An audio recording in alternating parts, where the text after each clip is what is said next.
नमस्कार दोस्तों, आज की इस क्लास में हम बायोलॉजी की सीरीज स्टार्ट करने जा रहे हैं।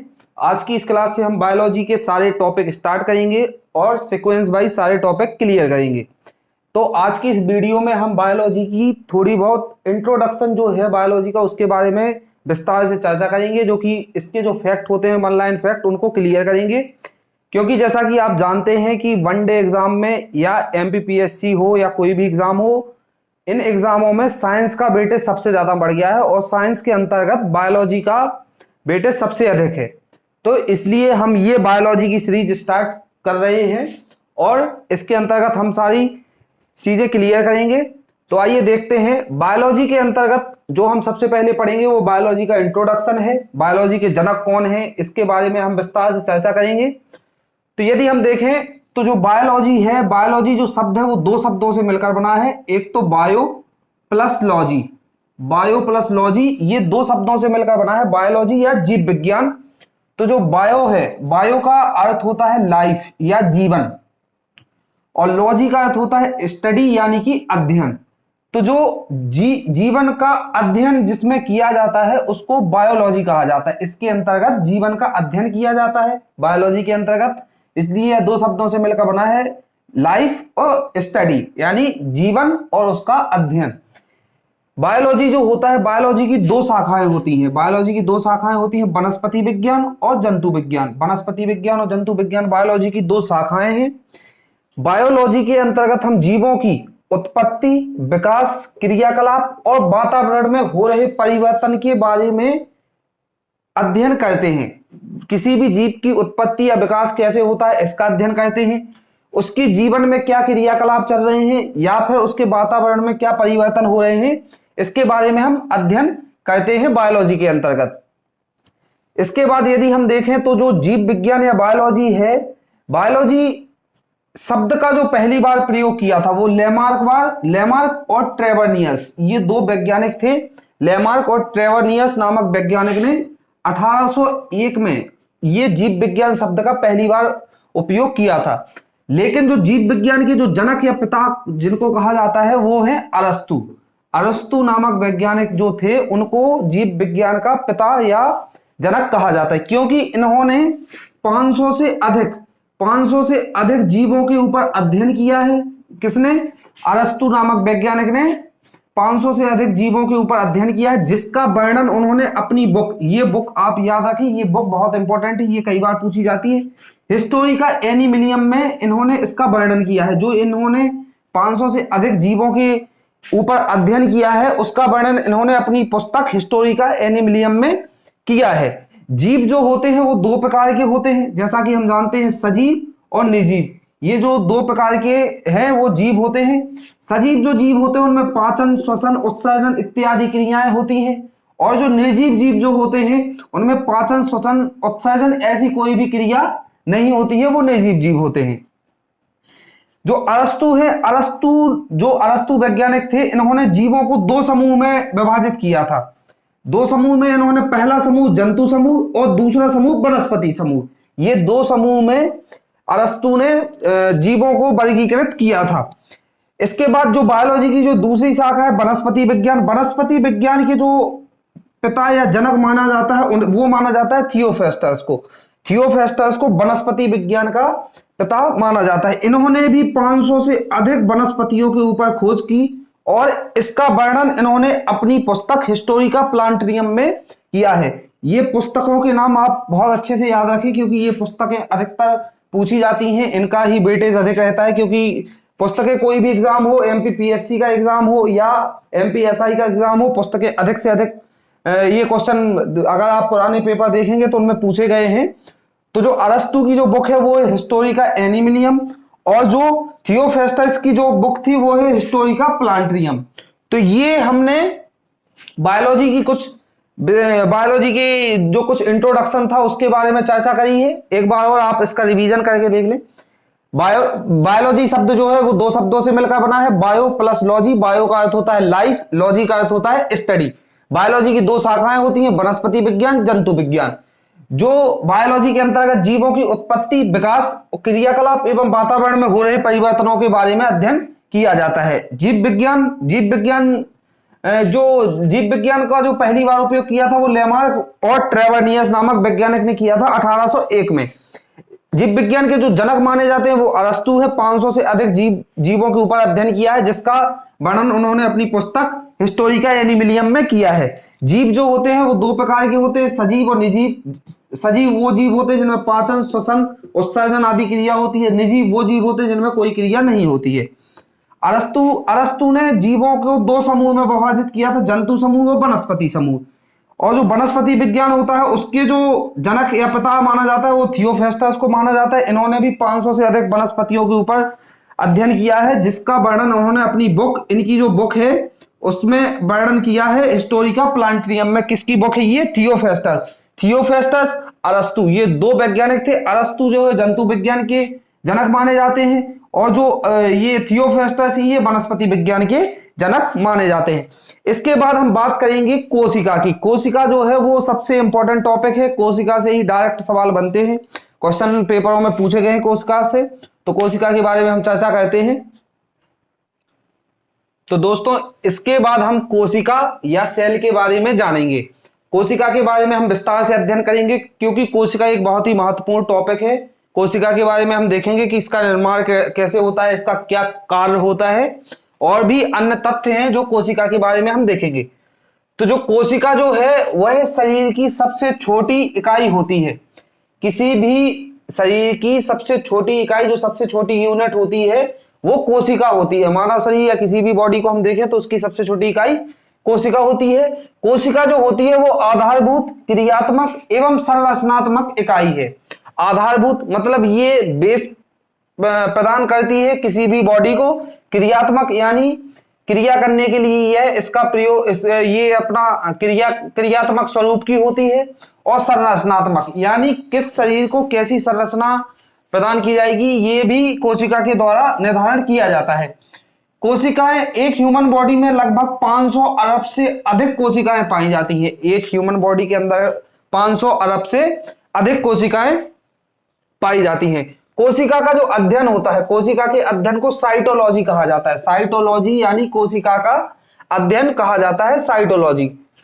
सर्वप्रथम जो कोशिका का जो प्रयोग किया था, सर्वप्रथम जो कोशिका का प्रयोग किया था वो रॉबर्ट हुक नामक वैज्ञानिक थे। रॉबर्ट हुक ने कोशिका शब्द का प्रयोग पहली बार रॉबर्ट हुक ने 1665 ईस्वी में किया था। 1665 ईस्वी में रॉबर्ट हुक ने कोशिका शब्द का पहली बार प्रयोग किया था। रॉबर्ट हुक ने अपने स्वयं के द्वारा बनाए हुए सूक्ष्मदर्शी में कोशिका को देखा था। स्वयं के द्वारा रॉबर्ट हुक ने एक सूक्ष्मदर्शी बनाया, उसमें उन्होंने कोशिका को देखा। कोशिका को देखने के लिए उन्होंने एक बोतल से एक स्लाइड काटी। एक स्लाइड में कोशिका को देखा था, जिसमें कोशिका जो उन्होंने देखी थी वो निर्जीव कोशिका थी, वो जीवित कोशिका नहीं थी। जिसका जो आकार था, मृत कोशिका का जो आकार था वो मधुमक्खी के छत्ते की संरचना के जैसा आकार था। किसका? मृत कोशिका का। जो रॉबर्ट हुक ने अपने स्वयं के द्वारा बनाए हुए सूक्ष्मदर्शी के द्वारा देखा था। जो स्लाइड, बोतल की स्लाइड में रखकर उन्होंने ये देखा कि कोशिका का जो आकार है वो मधुमक्खी के छत्ते की संरचना का है। इस जो मधुमक्खी की ये संरचना होती है, जो कोशिकाएं होती हैं वो कुछ इस तरीके की होती है। एक कोशिका दूसरी कोशिका से जुड़ी हुई होती है और ये शरीर को आकार बनाती है। जो ये संरचना होती है इसको हेक्सागोनल संरचना कहा जाता है। तो जो कोशिका एक दूसरे से चिपकी हुई होती है, जो संरचना बनाती है, उसे ही हेक्सागोनल संरचना कहा जाता है। इसके बाद हम देखें तो ल्यूवेनहॉक नामक एक वैज्ञानिक थे। उन्होंने 1674 में, ल्यूवेनहॉक नामक वैज्ञानिक ने 1674 में तालाब में जो शैवाल पाई जाती है, जो काई लगी होती है, जिसका रंग हरा होता है, उस शैवाल को एक सूक्ष्मदर्शी में देखा। ल्यूवेनहॉक नामक वैज्ञानिक ने 1674 में तालाब में शैवाल के रूप में सूक्ष्मदर्शी में देखा। तो जो उन्होंने तालाब में जो शैवाल को देखा था वो एक जीवित कोशिका थी। यानी वो जीवित कोशिका की पहली बार खोज करी थी ल्यूवेनहॉक ने पहली बार जीवित कोशिका को देखा था 1674 में, जो कि तालाब की शैवाल थी। इसके बाद यदि हम देखें तो 1831 में रॉबर्ट ब्राउन नामक वैज्ञानिक थे। रॉबर्ट ब्राउन नामक वैज्ञानिक ने पेड़ की पत्ती से केंद्रक की खोज की थी। पेड़ की पत्ती में इन्होंने देखा था, इन्होंने केंद्रक की खोज की थी और इन्होंने ही कोशिका सिद्धांत दिया। किन्होंने, रॉबर्ट ब्राउन ने 1831 में कोशिका सिद्धांत दिया था। इन्होंने पेड़ की पत्ती से केंद्रक की खोज की थी। और 1839 में 1839 में स्लाइडेन बसवान नामक वैज्ञानिक ने कोशिका सिद्धांत का प्रतिपादन किया। इन्होंने कोशिका सिद्धांत दिया, उसका प्रतिपादन स्लाइडेन बसवान नामक वैज्ञानिक ने किया था। इसके बाद हम बात करेंगे 1855 में। 1855 में बिर्चे नामक वैज्ञानिक थे, एक बिर्चे नामक वैज्ञानिक हुए। 1855 में उन्होंने कोशिका का नया सिद्धांत दिया था। नया सिद्धांत, ये सारे पुराने सिद्धांत थे, इन्होंने एक नया सिद्धांत दिया बिर्चे नामक वैज्ञानिक ने 1855 में।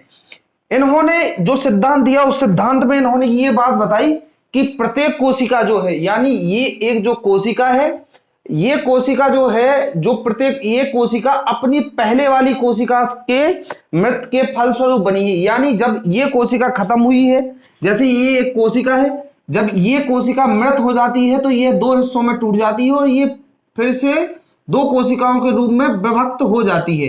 तो यानी एक कोशिका जब मृत होती है तो दो कोशिकाएं बन जाती हैं। इसी तरह कई कोशिकाएं, कई लाख कोशिकाएं मरती हैं और उनके फलस्वरूप नई कोशिकाएं जन्म ले लेती है। यही सिद्धांत दिया था 1855 में बिर्चे ने। इन्होंने बताया कि जो कोशिकाएं बनती हैं उनका निर्माण पहली मरी हुई कोशिका के फलस्वरूप होता है। इसमें जो कोशिका का केंद्रक होता है, जो सेंटर होता है, वो मुख्य भूमिका निभाता है। कोशिका बनने के फलस्वरूप इसका जो मुख्य भूमिका रहती है वो केंद्रक की मुख्य भूमिका रहती है।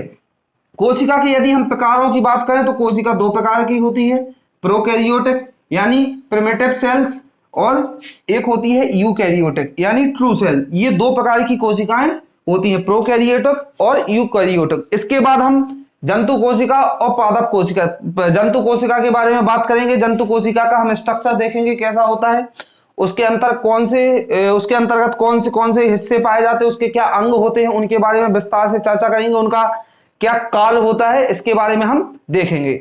तो दोस्तों, इसके बाद हम थोड़ी सी बात करेंगे कोशिका के आधार पर जो विभाजन होता है उसके अंतर्गत एक कोशिकीय जीव की। तो जो एक कोशिकीय जीव होते हैं, एक कोशिकीय जीव वो जीव होते हैं जिन जीवों का निर्माण एक ही कोशिका से होता है। एक ही कोशिका से जिन जीवों का निर्माण होता है वो एक कोशिकीय जीव कहलाते हैं। यदि हम एक कोशिकीय जीव के उदाहरण की बात करें तो अमीबा, पैरामीशियम, युगलीना, बैक्टीरिया और प्रोटोजोआ, ये जो जीव हैं ये एक कोशिकीय होते हैं, यानी इनका निर्माण केवल एक ही कोशिका के द्वारा होता है। यदि हम सबसे छोटी कोशिका जीवाणु की बात करें तो वो है माइकोप्लाज्मा गॉलीसेप्टिकम। जो माइकोप्लाज्मा गॉलीसेप्टिकम है यह सबसे छोटी कोशिका जीवाणु होती है, जिसका यदि हम आकार की बात करें तो 0.001 म्यू यानी माइक्रो में इसकी यूनिट होती है, यानी बहुत छोटी होती है, जिसे सूक्ष्म आंखों से या नग्न आंखों से नहीं देखा जा सकता है। इसके लिए सूक्ष्मदर्शी का प्रयोग किया जाता है। इसके बाद यदि हम बात करेंगे इसकी जो आकार होता है वो 0.001 म्यू से 0.1 म्यू होता है। इसका जो आकार होता है यानी बहुत छोटा होता है। इसके बाद यदि हम बात करेंगे सबसे बड़ी कोशिका की, तो जो सबसे बड़ी कोशिका होती है वो शुतुरमुर्ग के अंडे की होती है। शुतुरमुर्ग के अंडे की सबसे बड़ी कोशिका होती है। यदि इसका आकार देखें तो 5 से 6 किलोग्राम का इसका आकार होता है, यानी 175 इंटू 145 mm, यानी इसका बहुत बड़ा आकार होता है। 5 से 6 केजी की यह होती है। शुतुरमुर्ग के अंडे की जो कोशिका होती है वो एक कोशिकीय होती है।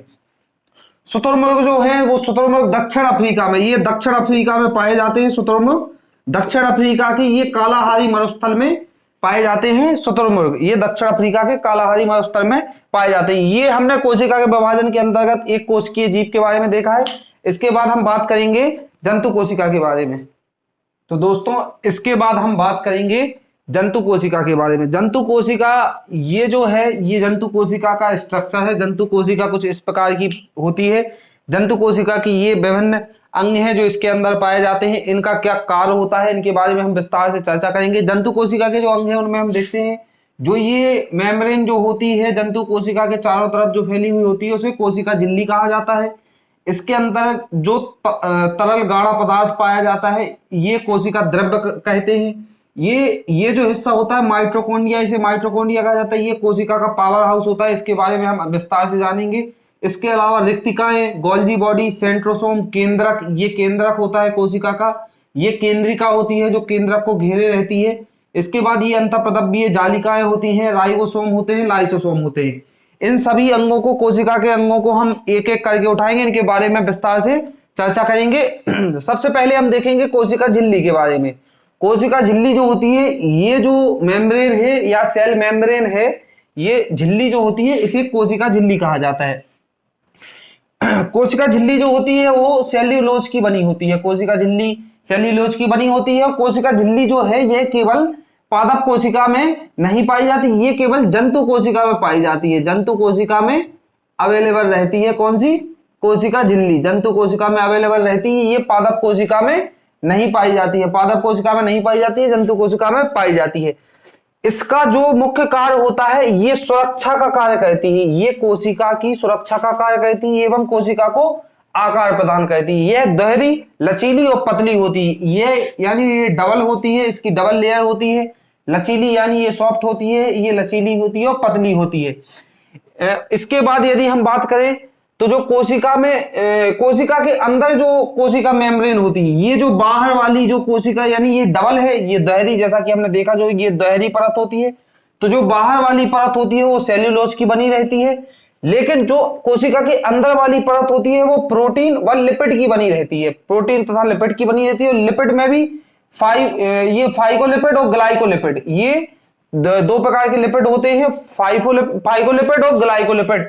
ये प्रोटीन और लिपिड के द्वारा ये कोशिका के अंदर की बनी होती है, ये भी, और इसके अंदर वाली जो लेयर होती है ये भी। इसका जो कार्य होता है, इसका कार्य चयनात्मक झिल्ली के रूप में ये कार्य करती है। चयनात्मक झिल्ली से मतलब है यह इसका निर्धारण करती है कि कोशिका के लिए क्या उपयुक्त पदार्थ है और क्या अनुपयुक्त पदार्थ है, यानी क्या हानिकारक है और क्या इसके लिए अच्छे पदार्थ है। तो ये जो अच्छे पदार्थ होती है उसको इन कहती है और जो इसके लिए हानिकारक होती है उसको ये आउट करती है, इसलिए इसे चयनात्मक झिल्ली कहा जाता है। चयनात्मक झिल्ली के बाद यदि हम देखें जो कोशिका का ये जो ढांचा होता है, ये जो कोशिका का ढांचा होता है इसे मोजेक मॉडल कहा जाता है। मोजेक मॉडल, इस जो ये कोशिका का एक प्रकार की ये संरचना होती है, जो ढांचा होता है, इसे मोजेक मॉडल कहा जाता है। इसकी जो खोज है कोशिका झिल्ली या सेल मेम्ब्रेन की जो खोज है वो सिंगर व निकलसन, ये दो वैज्ञानिक थे, सिंगर व निकलसन, इन्होंने सेल मेम्ब्रेन की खोज की थी। ये जो सेल मेम्ब्रेन होती है या कोशिका झिल्ली होती है, जीवाणुओं में पेप्टिकोग्लाइकेन के रूप में पाई जाती है। ये जीवाणुओं में पेप्टिकोग्लाइकेन के रूप में पाई जाती है। तो ये हमने कोशिका झिल्ली के बारे में चर्चा करी है। इसके जो मुख्य पॉइंट थे ये वन लाइन फैक्ट के रूप में हमने इसकी चर्चा करी है। ये हमने समझा भी है कि ये चयनात्मक झिल्ली के रूप में कार्य करती है। इसके बाद जो अगला इसका कोशिका का अंग है वो है कोशिका द्रव्य। कोशिका द्रव्य जो है, कोशिका द्रव्य की खोज करी थी डोजार्डेन नामक वैज्ञानिक ने। कोशिका द्रव्य की जो खोज करी थी डोजार्डेन नामक वैज्ञानिक ने खोज करी थी। इस द्रव्य की खोज करने के बाद इन्होंने इसका नाम दिया था सारकोड। सारकोड नाम दिया था डोजार्डेन नामक वैज्ञानिक ने।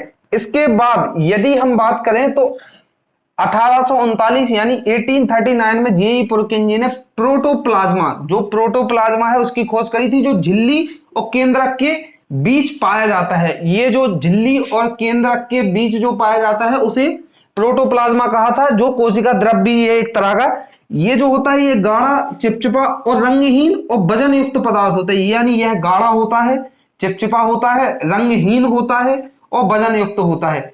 इसी कोशिका द्रव्य की सहायता से जैविक क्रियाएं संचालित रहती हैं। किसकी सहायता से? कोशिका द्रव्य की सहायता से जैविक क्रियाएं संचालित रहती। इसमें अकार्बनिक और कार्बनिक ये दोनों प्रकार के पदार्थ कोशिका द्रव्य में पाए जाते हैं। इनका जो अनुपात होता है ये 81 अनुपात 19 यानी 81:19 का इसमें अनुपात होता है अकार्बनिक और कार्बनिक पदार्थों का।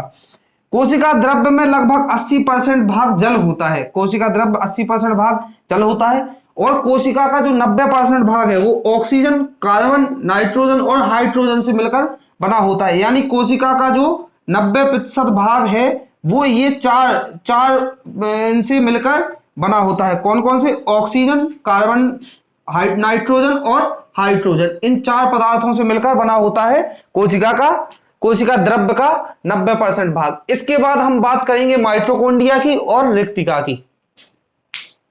तो दोस्तों इसके बाद हम बात करते हैं माइटोकॉन्ड्रिया की। माइटोकॉन्ड्रिया जो है वो कोशिका का सबसे महत्वपूर्ण हिस्सा होता है।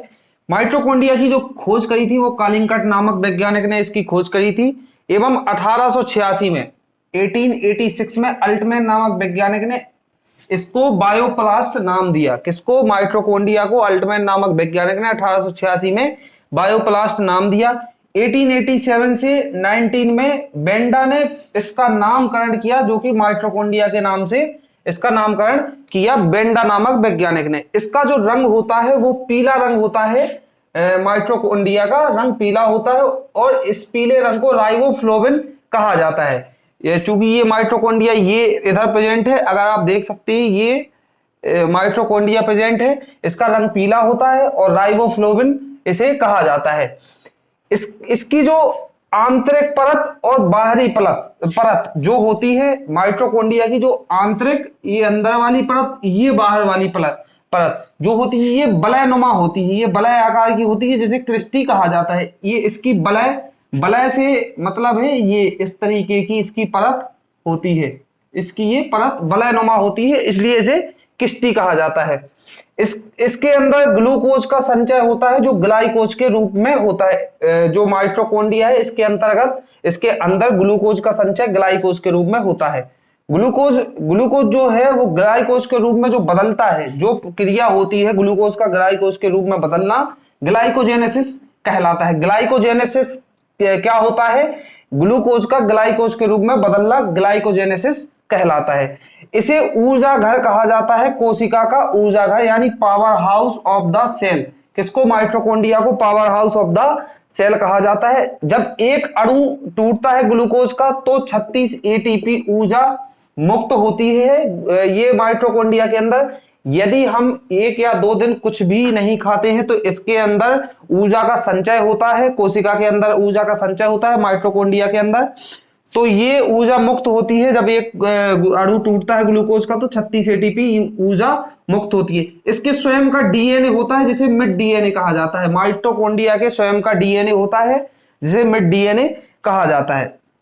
इसके बाद हम बात करेंगे अंतःप्रद्रव्य जालिका की, यानी ER, endoplasmic reticulum. Endoplasmic reticulum, endoplasmic reticulum की एंडोप्लाज्मिक रेटिकुलम एंडोप्लाज्मिक रेटिकुलम के बारे में हम बात करेंगे। एंडोप्लाज्मिक रेटिकुलम की खोज फुलमैन, पोर्टर और क्लाउड, ये 3 वैज्ञानिक थे, इन्होंने एंडोप्लाज्मिक रेटिकुलम की खोज करी थी, फुलमैन, पोर्टर और क्लाउड ने।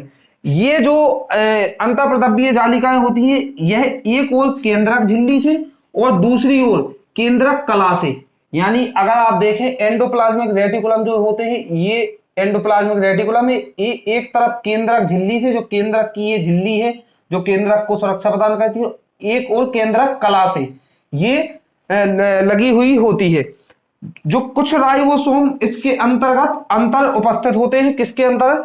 इसके ये जो एंडोप्लाज्मिक रेटिकुलम है इसके ऊपर कुछ कुछ राइबोसोम प्रेजेंट होते हैं। राइबोसोम इस तरीके के होते हैं, तो इसके ऊपर कुछ कुछ राइबोसोम प्रेजेंट होते हैं। किसके ऊपर? अंतःप्रद्रव्य जालिका या एंडोप्लाज्मिक रेटिकुलम के ऊपर। इसका जो मुख्य कार्य होता है, एंडोप्लाज्मिक रेटिकुलम का जो मुख्य कार्य होता है वो कोशिका के अंदर वसा और प्रोटीन के संचरण का कार्य करता है।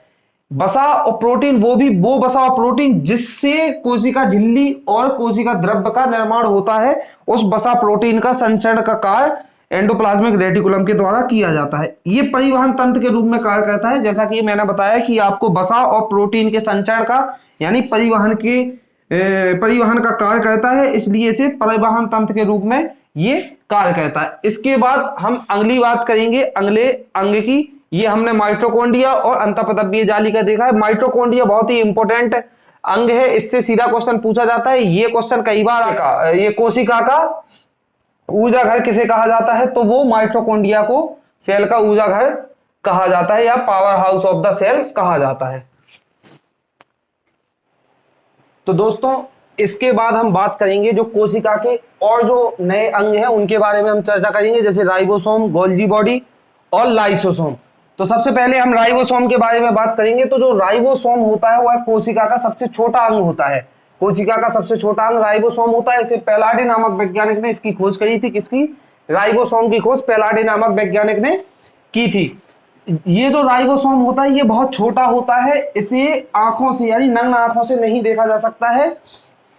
राइबोसोम का आकार बहुत छोटा होता है, इसके लिए इलेक्ट्रॉनिक माइक्रोस्कोप की जरूरत पड़ती है। इलेक्ट्रॉनिक माइक्रोस्कोप से ही इसको देखा जा सकता है, इसको नग्न आंखों से नहीं देखा जा सकता। राइबोसोम की जो रचना होती है, यदि राइबोसोम की अगर हम रचना की बात करें तो यह प्रोटीन और आरएनए, ये प्रोटीन और आरएनए का बना होता है। कौन? राइबोसोम।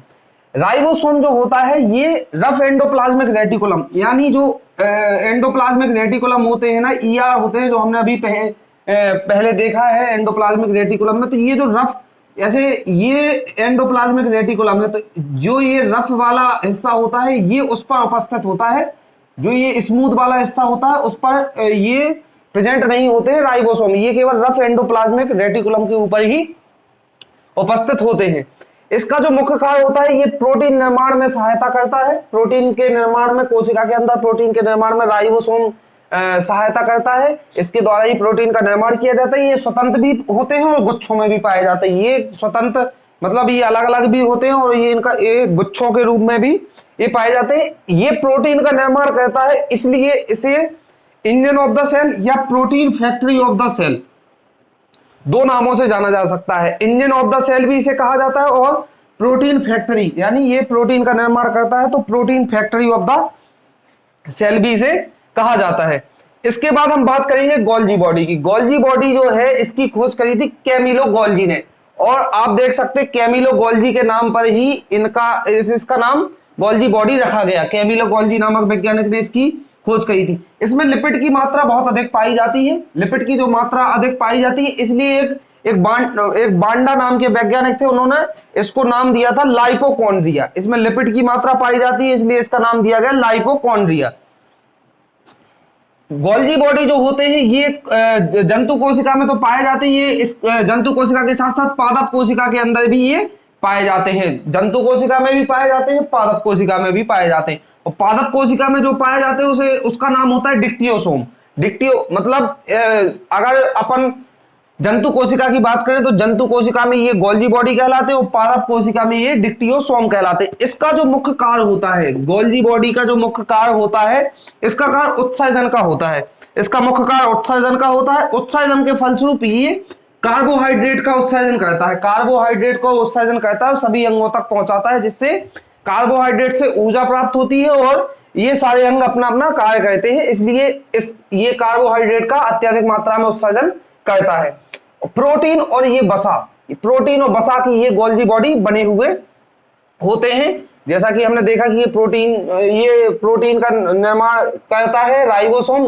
ये जो गोल्जी बॉडी होता है ये प्रोटीन और वसा के बने होते हैं। अब हम बात करेंगे लाइसोसोम की। लाइसोसोम जो है इसकी खोज करी थी 1960 में क्रिस्टियन डी डुबे नामक वैज्ञानिक थे। क्रिस्टियन डी डुबे नामक वैज्ञानिक ने 1960 में लाइसोसोम की खोज करी थी। इसी खोज के लिए उन्हें 1974 में नोबेल पुरस्कार से सम्मानित किया गया था। कब? 1974 में क्रिस्टियन डी दुबे को नोबेल पुरस्कार से सम्मानित किया गया था। उनकी इस खोज लाइसोसोम की खोज के लिए 1960 में करी थी। ये जो लाइसोसोम होता है ये कोशिका झिल्ली के अंदर थैलीनुमा संरचना के रूप में पाए जाते हैं। कोशिका झिल्ली के अंदर थैलीनुमा संरचना के रूप में पाए जाते हैं। ये माइटोकॉन्ड्रिया के समान दिखता है। माइटोकॉन्ड्रिया के समान दिखता है, मतलब इसकी जो संरचना है वो माइटोकॉन्ड्रिया के लगभग होती है। और ये बहुरूपता का गुण प्रदर्शित करते हैं। बहुरूपता के गुण से मतलब है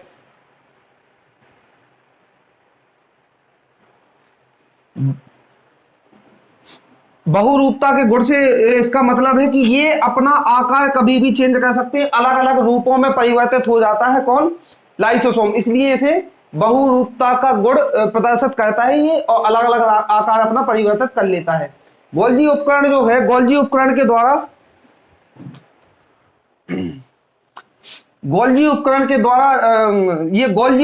द्वारा इसका निर्माण किया जाता है। जो ये लाइसोसोम है इसका निर्माण गोल्जी उपकरण के द्वारा किया जाता है कोशिका के अंदर। इसको ये क्वेश्चन कई बार पूछा है कि ये सफाई कर्मचारी इसको कहा जाता है। कोशिका का सफाई कर्मचारी इसको कहा जाता है। किसको? लाइसोसोम को। अब सफाई कर्मचारी इसको क्यों कहा जाता है वो हम इसके बारे में देखते हैं। सफाई कर्मचारी से मतलब है ये एक तरीके से कोशिका की सफाई करने का काम करता है। यदि कोशिका में कोई ऐसा अंग होता है जो अपने ठीक ढंग से काम ना कर रहा हो या कोई अंग खराब हो गया हो, तो ये उस टूटे फूटे अंग को खा जाता है, खाकर साफ कर देता है। या कोई अंग काम ना कर रहा हो तो उसको ये इंस्ट्रक्शन देता है कि काम करे, नहीं तो ये उसको खाकर समाप्त कर देता है। तो इसे कोशिका का सफाई कर्मचारी कहा जाता है। ये सफाई कर्मचारी इसके अंदर एक एंजाइम पाया जाता है, हाइड्रोलाइटिक एंजाइम। हाइड्रोलाइटिक एंजाइम होता है, इसकी अम्लीय प्रकृति होती है। हाइड्रोलाइटिक जो एंजाइम होता है, ऐसा एंजाइम होता है वो किसी भी कोशिका द्रव्य को खाकर साफ कर सकता है, हाइड्रोलाइटिक एंजाइम। तो ये इसके अंदर हाइड्रोलाइटिक एंजाइम होता है, ये कोशिका द्रव्य को समाप्त कर देता है, जिसकी प्रकृति अम्लीय होती है। जो लाइसोसोम है, इसका जीवन काल जो होता है वो 120 दिन का जीवन काल होता है लाइसोसोम का। लाइसोसोम सिर्फ 120 दिन की जीवन काल। कोशिका की आत्महत्या की थैली भी इसे कहा जाता है, आत्महत्या की थैली भी इसको कहा जाता है। आत्महत्या की थैली इसलिए कहा जाता है कि जब ये सफाई कर्मचारी के रूप में ये कार्य करता है, यदि यह देखता है कि कोशिका के सारे अंगों ने काम करना बंद कर दिया है, यदि सारे अंग अपने मन से काम कर रहे हो या कुछ भी उथल पुथल हो जाए यदि कोशिका के अंदर, तो ये अपने आप को ब्लास्ट कर देता है, ये अपने आप को फोड़ देता है और इसके ब्लास्ट होने के फलस्वरूप पूरी कोशिका नष्ट हो जाती है। इसलिए इसे कोशिका के आत्महत्या की थैली कहते हैं। जब ये फटता है तो पूरी कोशिका को नष्ट कर देता है। इसी की मृत्यु के फलस्वरूप, जब ये फटता है तो इसी की मृत्यु के फलस्वरूप कोशिका का विभाजन होता है। जैसा कि हमने पहले जब कोशिका का इंट्रोडक्शन पढ़ रहे थे तभी बताया था कि कोशिका का निर्माण कोशिका के मृत्यु के फलस्वरूप होता है। तो जब लाइसोसोम फटता है और कोशिका नष्ट हो जाती है तो एक कोशिका दो कोशिका में विभाजित होकर नई कोशिका बनती है। तो ये इसी की मृत्यु के फलस्वरूप कोशिका का विभाजन होता है। यदि हम बात करें तो इसको एटम बॉम्ब ऑफ सेल भी कहा जाता है। ये क्वेश्चन पूछा गया है कि एटम बॉम्ब ऑफ सेल किसे कहा जाता है, तो atom bomb of cell lysosome को कहा जाता है। आप अच्छे से याद रखें, लाइसोसोम जो होता है उसे एटम बॉम्ब ऑफ सेल कहा जाता है। इसके बाद हम आगे के जो बचे हुए अंग हैं उनके बारे में बात करेंगे। तो दोस्तों इसके बाद हम बात करते हैं सेंट्रोसोम की। सेंट्रोसोम जो है इसकी खोज करी थी बावेरी नामक वैज्ञानिक ने। बावेरी नाम के एक वैज्ञानिक थे, उन्होंने सेंट्रोसोम की खोज करी थी। ये जो सेंट्रोसोम जो होते हैं ये कोशिका झिल्ली के अंदर पाए जाते हैं, केंद्रक के पास। कोशिका झिल्ली के अंदर केंद्रक के पास सेंट्रोसोम की स्थिति उपस्थित होती है। ये जो होते हैं 1/2 सूक्ष्म नलिकाएं होती हैं। जो सेंट्रोसोम जो होते हैं ये 1/2 सूक्ष्म नलिकाएं होती हैं, जिन्हें सेंट्रिओल के नाम से भी जाना जाता है। ये जो सूक्ष्म नलिकाएं होती हैं इनको सेंट्रिओल कहा जाता है।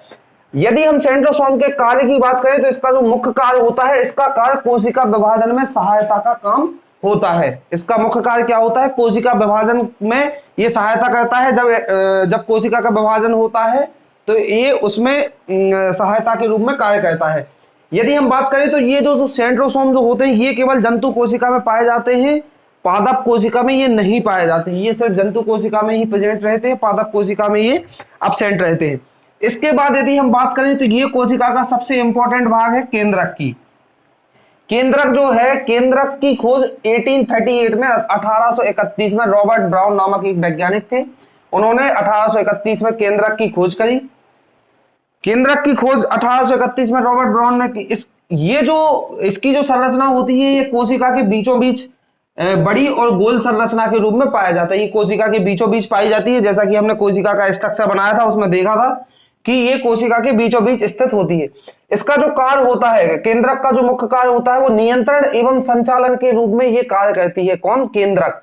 केंद्रक जो होता है वो कोशिका का पूरा नियंत्रण करती है, उसका संचालन करती है, पूरे अंगों पर नियंत्रण और संचालन के रूप में इसका मुख्य कार्य होता है। इसलिए इसे control room of the cell भी कहा जाता है, यानी ये कोशिका का कंट्रोल रूम होता है। ये जो केंद्रक है ये दोहरी परत से घिरा हुआ होता है। केंद्रक जैसा कि हमने कोशिका के स्ट्रक्चर में देखा था कि ये केंद्रक था और ये एक परत से घिरा हुआ था जो कि ये दोहरी परत होती है। ये दोहरी परत से घिरा हुआ होता है। ये केंद्रक की जो बाहरी परत होती है उससे ही एंडोप्लाज्मिक रेटिकुलम यानी ER जुड़ा हुआ होता है, चिपका हुआ होता है। ये जो कोशिका की जो बाहरी परत होती है, हमने देखा था कि एंडोप्लाज्मिक रेटिकुलम को इस तरीके से इसके ऊपर चिपके हुए होते हैं। किसके ऊपर? कोशिका की बाहरी परत के ऊपर। और ये जो ये कोशिका ये कोशिका का केंद्रक और ये केंद्रक की जो झिल्ली होती है, इनके बीच में एक जगह पाई जाती है। इनके बीच में जो ये जगह पाई जाती है इसको पेरिन्यूक्लियाइड कहा जाता है। ये जो जगह है, ये जो जगह है, ये कोशिका के केंद्रक और ये केंद्रक की जो झिल्ली होती है इसके बीच में जो जगह पाई जाती है उसे पेरिन्यूक्लियाइड कहा जाता है। इन्हीं के बीच में होल्स पाए जाते हैं, इन्हीं के बीच में कुछ होल्स पाए जाते हैं। इन दोनों के बीच में कुछ होल्स पाए जाते हैं। इस तरीके से जो होल्स होते हैं इनको नाभिकीय पोर के नाम से जाना जाता है। नाभिकीय पोर, इन होल्स को नाभिकीय पोर कहा जाता है। जो कोशिका के केंद्रक और कोशिका की केंद्रक की झिल्ली के बीच में जो छिद्र होते हैं, जो होल्स होते हैं, उन्हें नाभिकीय पोर कहा जाता है। और जो केंद्रक का मुख्य कार्य होता है वो गुणसूत्रों का निर्धारण का कार्य भी केंद्रक के द्वारा किया जाता है। गुणसूत्रों का निर्धारण किया जाता है केंद्रक के द्वारा। तो इस तरीके से हमने जंतु कोशिका के सभी मुख्य जो अंग थे उनके बारे में विस्तार से चर्चा कर ली है।